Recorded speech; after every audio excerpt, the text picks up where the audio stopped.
Good afternoon, ladies and gentlemen, and welcome to the declaration of Davao as insurgency-free and relaunching of Davao region as a tourism and investment-ready destination.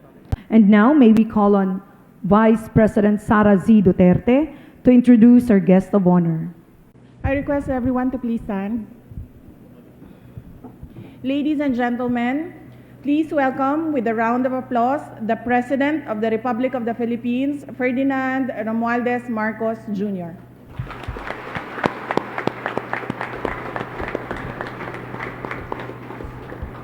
Thank you very much, Vice President Sara Duterte. Please take your seats.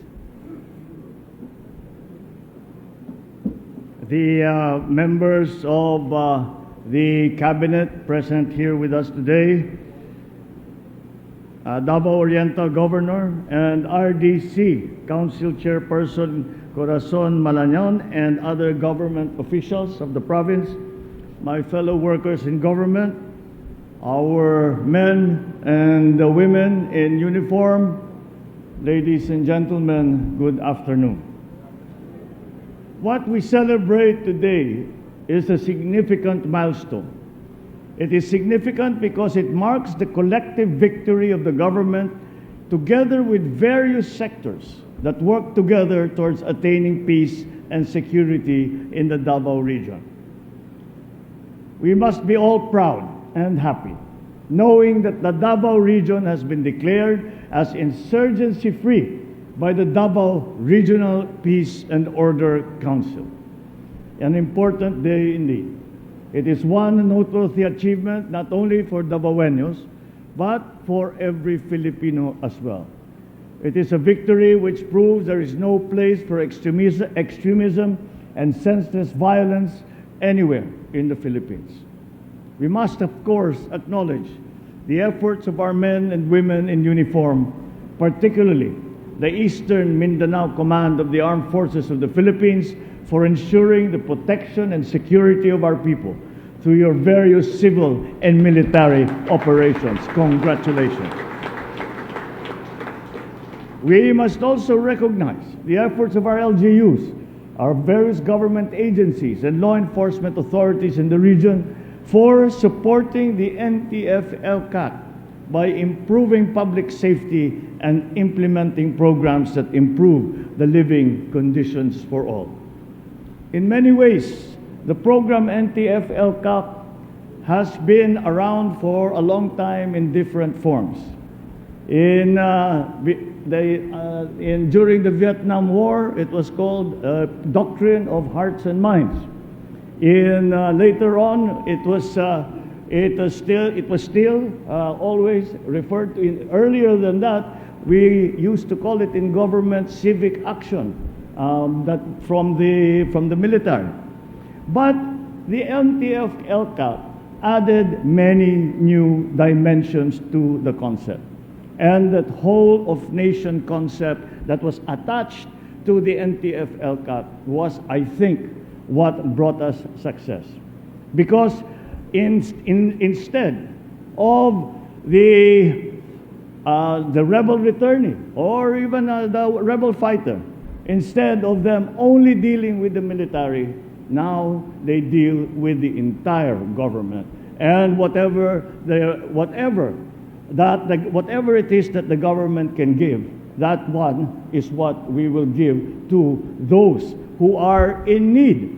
And we take away the reason for them to continue fighting against the government. So to those men and women who are part of that very important effort, your patriotism, your sacrifice, your commitment to the ideals of peace have yielded successful and fruitful results.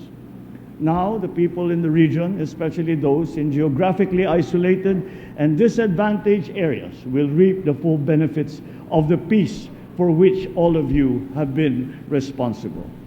And so I say this to our armed forces, that we must see these developments, that perhaps in a way, we can say that the armed forces, the uniformed forces in our country, your mission has shifted.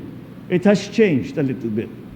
Whereas before we asked you to be war fighters, now we ask you to be bringers of peace. And the success of the NTF-LCAC program and all of the efforts of our military, of our police, have shown in the reaping of the benefits that we celebrate today that the Davao provinces are insurgency-free. Moving forward, we take an optimistic but cautious step to mind that the goal of achieving long-lasting peace and order in the region cannot end just with this declaration. We will need to sustain it with a whole-of-nation approach to peace, the development to prevent terrorists and lawless elements from recruiting, regrouping, and regaining power over our countrymen. We cannot afford to go back to square one. Thus, I call on the armed forces, government agencies, LGUs, and communities to continue working together to seize the gains in the region and ensure that we will carry this momentum towards the future. To celebrate this victory, I believe that there is no better way to commemorate the eradication of insurgency in Davao than to declare the region as a tourism and investment-ready destination. In many ways,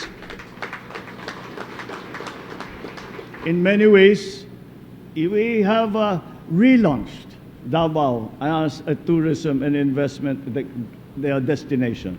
And I say that because, in truth, Davao, with its very active and vibrant economy, and the businesses who have been leading the way in Mindanao and do better than the national averages, have always been there. However, we have always had to deal with the security problem that was holding progress back. So peace and progress always go hand in hand. One cannot do without the other, as both elements are essential to create an environment that is able to thrive and reach its full potential amidst our rapidly changing world. This declaration serves as a timely platform to once again boost Davao's post-pandemic economic growth and leverage the region's abundant resources and opportunities. As Mindanao's largest economy, the Davao region will play an important role in this march of the entire country towards prosperity. It was also maintain its stature as a beacon of progress, where many facets of our landscapes and culture will be shared for those who will set foot on this rich land. It is my hope that all the things you have achieved here in Davao can also be replicated across the country. This way, we can reproduce our shared success 100-fold, allowing our fellow countrymen to reap the benefits of safety and prosperity for present and future generations to come. So, as we go forward into the new normal, let us continue working together to revitalize the economy towards high growth and reverse the trends of recent years. Over the past 2 years, the Davao region has suffered great setbacks, as we all have. Brought about by the pandemic. We have seen more than 61% decline in registered investments and as much as 70% decrease in tourist arrival. But I am confident that with this declaration and with the convergence of all the efforts of the stakeholders, I am confident that we can reverse that trend.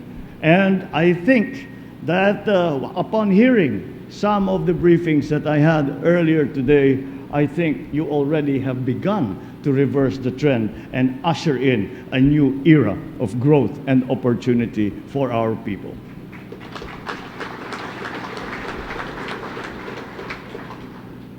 And I think that we can say with a greater level of confidence that we have heard countless times that Mindanao is the land of promise. Now, let us begin to fulfill that promise. Thank you and good afternoon.